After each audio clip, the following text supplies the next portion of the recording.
Hey student of class 6, you're welcome to online class of DBS Inter College. In this video we discuss about living things and non-living things, which are the lesson 7 of class 6 science. In the part 1 we discussed the sum point where you know how we can classify living things and non-living things. Okay, where you know how we can classify living things and non-living things, in which we discuss about what is the characteristics of living things. जिसमें हम लोगों ने discuss किया था क्या क्या विशेषताएं होती हैं लिविंग थिंग्स में. लिविंग थिंग्स सेल से बना होता है, मैंने आपको बताया इसके पहले वाले वीडियो में. लिविंग थिंग्स ग्रोथ करते हैं. इसके बाद लिविंग थिंग्स एक लाइफ साइकिल को फॉलो करते हैं. ठीक है ना, ये सारे पॉइंट डिस्कस हो चुके हैं. अब जो पॉइंट डिस्कस करना है, एक पॉइंट हमने और डिस्कस कर लिया, तो वो ये था लिविंग थिंग्स रिप्रोड्यूस. रिप्रोडक्शन क्या होता है, अगर कोई आपसे पूछे तो आप क्या बताएंगे? Reproduction is the process in which a living organism generate their young ones to same kind. मतलब वो अपने समान ही बच्चे उत्पन्न करते हैं. इसी को रिप्रोडक्शन बोलते हैं. अगर रिप्रोडक्शन ना हो तो एक प्रजाति कुछ समय बाद समाप्त हो जाएगी. Reproduction animal as well as plant भी करते हैं. आपको पता होना चाहिए कि जो रिप्रोडक्शन एनिमल होता है, एनिमल अपने समान बच्चे उत्पन्न करता है. कुछ एनिमल अंडे देते हैं, ठीक है ना. ऐसे ही जो प्लांट होते हैं इनमें भी फर्टिलाइजेशन होता है. इसमें पहले फूल खिलता है, जिसमें हम पार्ट ऑफ फ्लावर में आपको प्रॉपर्ली डिस्कस करेंगे कैसे फूल से सीड्स बनता है.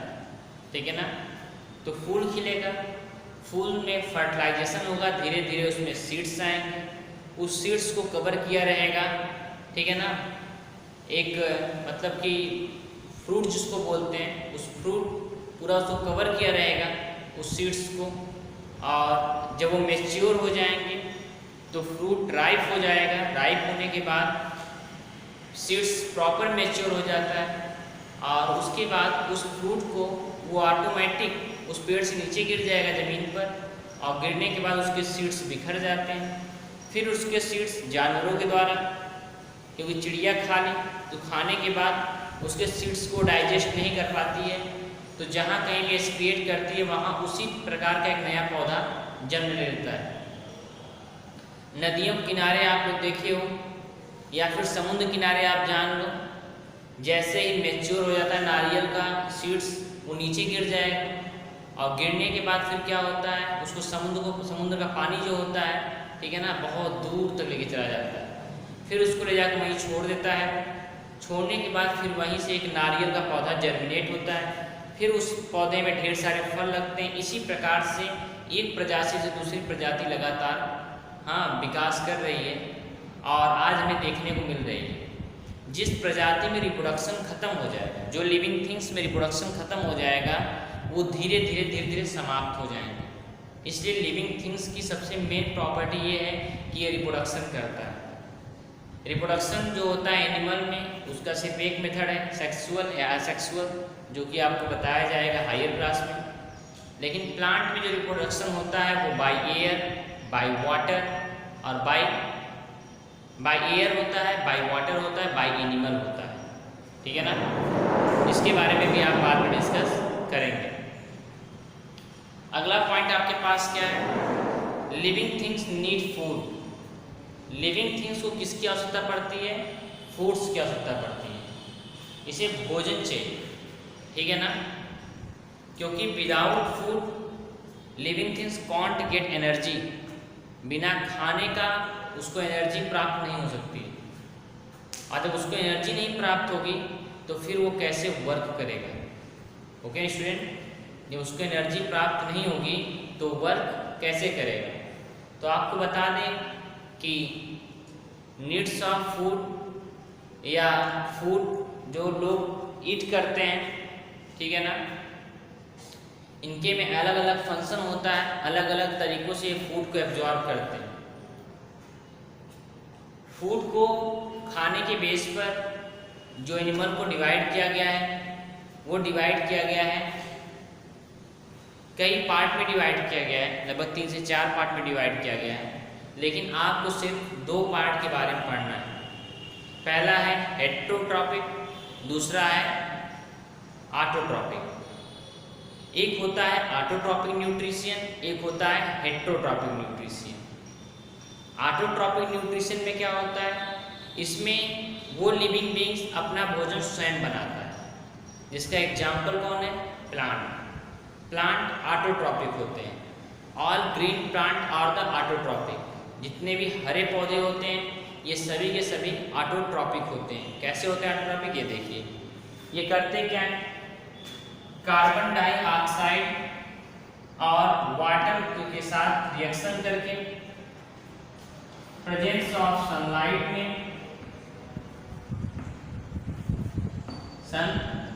में, ठीक है ना, ये क्या बनाते हैं, ग्लूकोज बनाते हैं और इसमें से ऑक्सीजन गैस इवॉल्व होती है, ठीक है। इसको बोलते हैं बेटा हम फोटोसिंथेसिस रिएक्शन या फोटोसिंथेसिस बोलते हैं। फोटोसिंथेसिस रिएक्शन में क्या होता है बेटा, कोई भी पौधा सनलाइट के प्रेजेंस में अपना भोजन प्रिपेयर करता है। कैसे प्रिपेयर करता है, वो रूट के द्वारा लेता है कार्बन डाइऑक्साइड और वाटर, सनलाइट के प्रेजेंस में ये प्रिपेयर करता है ग्लूकोज और ऑक्सीजन। बाद में अब्सेंस ऑफ सनलाइट, जब सनलाइट वहाँ प्रेजेंट नहीं होती है तो यही पौधा इस ग्लूकोज के, ध्यान दीजिएगा, फिर यही पौधा क्या करेगा, इस ग्लूकोज के साथ रिएक्शन करता है ऑक्सीजन के प्रेजेंट में, और रिएक्शन करने के बाद ये कार्बन डाइऑक्साइड और वाटर वेपर का फॉर्मेशन करता है, ठीक है ना। वाटर वेपर के प्रेजेंस में कार्बन डाइऑक्साइड और वाटर वेपर 2 थिंग का फॉर्मेशन ये करता है। क्लियर हो गया। नेक्स्ट पॉइंट हम देखेंगे वो क्या है, जान लीजिए आप। अगला पॉइंट क्या है, क्या फॉर्मेशन करेंगे, कार्बन डाइऑक्साइड वाटर वेपर। इसके बाद आपको बता दें कि जब ग्लूकोज ऑक्सीजन के साथ रिएक्शन करता है तो उसमें से कार्बन डाइऑक्साइड वाटर वेपर और हीट और एनर्जी प्रोवाइड होती है, और यही फूड से एब्जॉर्ब करते हैं, एनर्जी को एब्जॉर्ब करके अपने आप को ग्रोथ करते हैं। तो जितने भी प्लांट हैं या जितने भी हरे पौधे हैं ये सब के सब क्या करते हैं, भोजन अपना स्वयं से बनाते हैं। क्यों, क्योंकि इनके अंदर क्लोरोफिल प्रेजेंट होता है, ठीक है।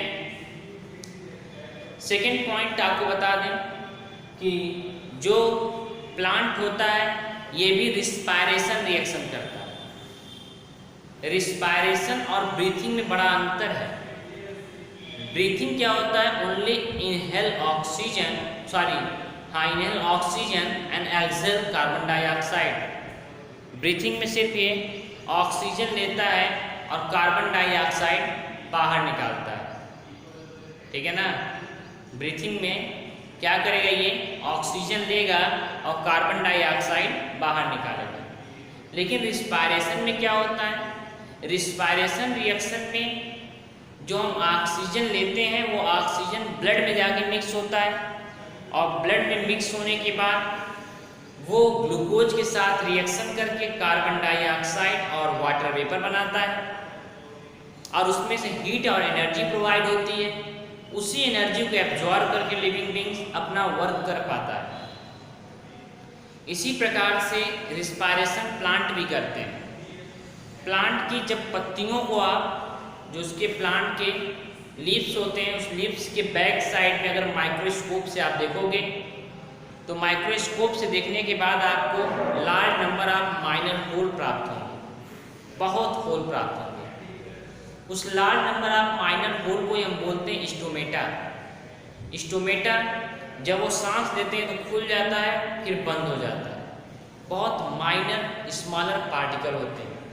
ओके स्टूडेंट, तो here first thing is the need food and second thing are animal are the heterotrophic which depend on the plant. सारे के सारे एनिमल जो अपना भोजन खुद से नहीं बना पाते, ये डिपेंड होते हैं पौधों के ऊपर। जब पौधा अपना भोजन तैयार कर लेता है, बचे हुए भोजन को स्टार्च के रूप में वो फ्रूट में इकट्ठा कर देता है, उसे फ्रूट को लेके सारे एनिमल उसी को ईट करते हैं, उसी को खाते हैं। माने ये डिपेंड किसके ऊपर रहते हैं? प्लांट के ऊपर डिपेंड रहते हैं। किसके ऊपर डिपेंड रहेंगे? प्लांट के ऊपर, ठीक है ना। और प्लांट के ऊपर डिपेंड होने की वजह से ही, ध्यान देना इस बात का, प्लांट के ऊपर डिपेंड होने के वजह से ही इनको हम हेट्रोट्रॉपिक बोलते हैं, ठीक है ना। Autotrophic which make their food by itself, खुद से जो अपना भोजन बना लें वो आपका हो जाएगा ऑटोट्रॉपिक। जो दूसरे के ऊपर निर्भर रहे उसको बोलते हैं हम हेट्रोट्रॉपिक, ठीक है ना। रिस्पायरेशन दोनों लोग करते हैं, प्लांट भी रिस्पायरेशन करता है, एनिमल भी रिस्पायरेशन करता है। हम रिस्पायरेशन कैसे करते हैं बेटा ये जानो। हम क्या करते हैं, ऑक्सीजन को अंदर लिए, वो ऑक्सीजन जाके ब्लड में मिक्स हो जाता है, वो ब्लड जाता है स्मॉल इंटेस्टाइन में, वहाँ से फूड के बेस्ट मॉलिक्यूल को एब्जॉर्ब करता है, जो मॉलिक्यूल इजीली डाइजेस्टेबल हो जाए, जो मॉलिक्यूल ग्लूकोज के फॉर्म में होते हैं, उस मॉलिक्यूल के साथ वो रिएक्शन करता है ऑक्सीजन, और रिएक्शन करने के बाद एनर्जी कार्बन डाइऑक्साइड और वाटर वेपर प्रोड्यूस करता है, वही एनर्जी हम लोग लेते हैं, ठीक है। ये पॉइंट आपका हो जाए। अगला पॉइंट आपको बता दें हम, वो क्या है जान लीजिए। सेकंड पॉइंट जो है आपका वो है कि प्लांट के बारे में मैंने बताया, इसीलिए बोला जाता है बेटा कि कभी भी रात में पौधों के नीचे नहीं सोना चाहिए। If you lie in the night then you observe या you absorb maximum carbon dioxide, क्योंकि रात के समय में पौधे रिस्पायरेशन करते हैं, रिस्पायरेशन के दौरान वो भी कार्बन डाइऑक्साइड को ही छोड़ते हैं। दिन में वो कार्बन डाइऑक्साइड को लेंगे और रात में वही कार्बन डाइऑक्साइड को छोड़ेंगे, और जब पौधे के नीचे अगर हम सोएंगे तो वही मैक्सिमम कार्बन डाइऑक्साइड वाला एयर हमारे बॉडी के अंदर जाएगा, जो हमारे लिए काफ़ी हार्मफुल होता है, ठीक है ना। तो हम लोग का तो ब्रीथिंग का ही एक पार्ट हो गया रिस्पायरेशन, लेकिन उनका ब्रीथिंग तो करते नहीं हैं, तो रिस्पायरेशन करते हैं रात में, वो भी स्टोमेटा के थ्रू करते हैं, ठीक है। यहाँ आपको एक पॉइंट प्रॉपर क्लियर हो गया। All living things basic need is food because food give us energy. सभी लिविंग थिंग्स का जो बेसिक नीड्स है वो क्या है? फ्रूट्स है, और उस फ्रूट से क्या फल है, फूड से बोल सकते हैं हम, वो फूड से हम क्या पाते हैं? एनर्जी पाते हैं। क्लियर हो गया। फूड ईटन के बेस पे इनको दो पार्ट में बांटा गया, एक होता है ऑटोट्रॉपिक, एक होता है हेट्रोट्रॉपिक। अभी आप आगे पढ़ोगे पैरासाइट्स, ठीक है, होर्स, ये सब क्या करते हैं? ये सब दूसरे एनिमल के ऊपर डिपेंड होते हैं, ठीक है। माने एनिमल के अंदर जो एनर्जी मिलती है उसी एनर्जी के सहारे जीते हैं, और जिस एनिमल में रहते हैं वो एनिमल धीरे धीरे उसका स्वास्थ्य खराब होता हुआ चला जाता है, और एक समय ऐसा आता है कि वो एनिमल पूरी तरह से मर जाता है। जितने भी क्लाइंबर होते हैं पेड़ के ऊपर, वो सभी के सभी एनर्जी एब्जॉर्ब करते हैं उसी पेड़ से। हमारे बॉडी में टैपवार्म पाया जाता है, केचुआ बोलते हैं, वो केचुआ हमारे आँख में पाया जाता है। जब हमारा फूड्स एकदम स्मॉलर पार्टिकल में ब्रेक हो जाता है, तब वो केचुआ सारी एनर्जी को एब्जॉर्ब कर लेता है। उसकी वजह से क्या होता है कि हमारे शरीर का प्रॉपर ग्रोथ नहीं हो पाता है, ठीक है। इसके बारे में आपको आगे पढ़ना है। अभी आपको बस इतनी जानकारी लेनी थी कि जो लिविंग थिंग्स होते हैं इनको रिक्वायरमेंट होती है फूड्स की। दूसरा मैंने आपको बता दिया लिविंग थिंग्स जिसको रिक्वायर्ड होती है रिस्पायरेशन की। नेक्स्ट पॉइंट आपके पास है लिविंग थिंग एक्सक्रिएट करता है, ठीक है ना। एक्चुअल में आपको बता दें सभी लिविंग थिंग्स को फूड की रिक्वायरमेंट होती है एनर्जी के लिए, ठीक है ना। लेकिन इस प्रोसेस में क्या होता है? डाइजेशन होता है, डाइजेशन के बाद रिस्पायरेशन होता है, रिस्पायरेशन के बाद कुछ ऐसे पॉइजनस सब्सटेंस होते हैं, अनडाइजेस्टेबल सब्सटेंस होते हैं जो सब्सटेंस को हम डाइजेस्ट नहीं कर सकते। और जब अनडाइजेस्ट सब्सटेंस हमारे बॉडी में काफ़ी समय तक रह जाएगा तो वो अनडाइजेस्ट सब्सटेंस हमारे बॉडी में जहर की तरह काम करेगा, ठीक है ना। वो अनडाइजेस्टेबल सब्सटेंस क्या करेगा हमारे बॉडी में, पॉइजन की तरह काम करेगा, ठीक है। किसी तरह काम करेगा, पॉइजन की तरह। और इसी वजह से एक्सक्रिएशन बहुत ज़रूरी है। सेकेंड पॉइंट हम आपको बता दें कि हम क्या करते हैं, हमारा प्रोसेस क्या है। सबसे पहले हम भोजन को इनहेल करते हैं, इसको इंगेस्टर बोलते हैं। इंगेस्टर के बाद सलीवा मिक्स करते हैं, उसके बाद वो स्टमक में जाता है, वहाँ डाइजेस्टिव जूस मिक्स होता है, उसके बाद लार्ज इंटेस्टाइन में जाता है, फिर स्मॉल इंटेस्टाइन में जाता है, और वहाँ पर जाने के बाद सारा का सारा उसका एनर्जी या फिर जो वेस्ट कंपोनेंट होते हैं उसको एब्जॉर्ब कर लेता है। बाद में उसको एनस के थ्रू बाहर निकाल देते हैं सॉलिड वेस्ट के रूप में हम लोग, ठीक है। दूसरे तरफ देखा जाए अगर तो लिक्विड वेस्ट में क्या होता है, एक्चुअल में हमारे ब्लड में जो हम लगातार वाटर लेते हैं या भोजन लेते हैं तो उसमें एक पॉइजनस सब्सटेंस तैयार होता है, इसको बोलते हैं यूरिया। और इस यूरिया को फिल्टर कौन करता है, इस यूरिया को फिल्टर करता है हमारा किडनी, ठीक है ना, गुर्दा इसको बोलते हैं। वो फिल्टर करके लिक्विड के रूप में यूरिया को बाहर निकाल देता है बाय टेस्टिस के द्वारा, ठीक है ना। इस प्रकार से every plant and animal excrete करते हैं। तुम सोच रहे हो कि सॉलिड वेस्ट हम लोग करते हैं, लिक्विड वेस्ट हम लोग करते हैं, तो प्लांट कौन सा वेस्ट करता है, प्लांट भी एक्सक्रिएशन करता है। और उसमें आप देखते हो प्लांट के चारों तरफ एक गोंद की तरह निकलता रहता है, जिसको बोलते हैं लेटेक्स पाया जाता है, गोंद की तरह होता है। और इस ये लेटेक्स एक तरह से एक्सक्रिएशन ही है प्लांट का, ठीक है ना, क्योंकि उनके अंदर प्लांट में एक्सक्रिएशन बहुत कम होता है। अनडाइजेस्टेबल सब्सटेंस जो होता है उसी को बहुत माइनर फॉर्म में वो लोग बाहर निकालते हैं, ठीक है ना, जिसको हम लोग लेटेक्स के नाम से जानते हैं। इसी प्रकार से रबर ट्री गम बहुत ज़्यादा निकालती है, रबर निकालती है। कुछ ऐसे ट्री हैं जो गम को बाहर निकालते हैं। आप देखते हो जो निकलता है गम की तरह पेड़ों में, उससे हम चाहें तो अपने बुक और कॉपी को बड़े आसानी से चिपका सकते हैं, ठीक है ना, जिसको हम लेटेक्स बोलते हैं। तो इस प्रकार से आपको ये क्लियर हो गया, are plant and animal excrete. सारे प्लांट और सारे एनिमल क्या करते हैं, एक्सक्रिएशन करते हैं। एक्सक्रिएशन के द्वारा ये लोग अनडाइजेस्टेबल और पॉइजनस सॉलिड और लिक्विड वेस्ट को एक्सक्रिएट करते हैं अपने बॉडी से after digestion. Okay student, here all topic is clear. बता दिया गया आपको कि क्यों नीड्स है फूड्स की, दूसरा क्या ज़रूरत है रिस्पायरेशन की, रिस्पायरेशन क्यों करते हैं, और लास्ट पॉइंट बताया गया आपको एक्सक्रिएशन।